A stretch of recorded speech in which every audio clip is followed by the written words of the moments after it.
ಸುಮ್ಮನೊಮ್ಮೆ ಹತ್ತು ಬಿಡಬಾರದೇಕೆ?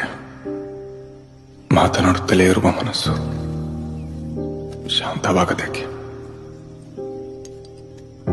ಉದಯಿಸುವ ಸೂರ್ಯನ ಬೆಳಕು ತಾಗುತ್ತಲೇ ನನ್ನ ಸುತ್ತಿರುವ ಈ ನೆರಳುಗಳು ಕರಗುತ್ತಿಲ್ಲಬೇಕೆ?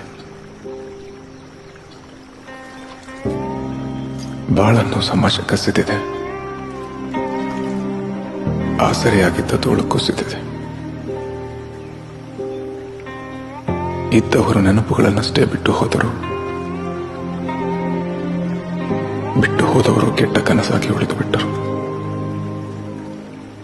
ಎಲ್ಲಿಗೆ ಓಡಿ ಹೋದರು ನೆರಳಂತೆ ಹಿಂಬಾಲಿಸುವರು. ಸುಮ್ಮನೊಮ್ಮೆ ಹತ್ತು ಬಿಡಬಾರದೇಕೆ? ಮಾತನಾಡುತ್ತಲೇ ಇರುವ ಮನಸ್ಸು ಶಾಂತವಾಗದೇಕೆ?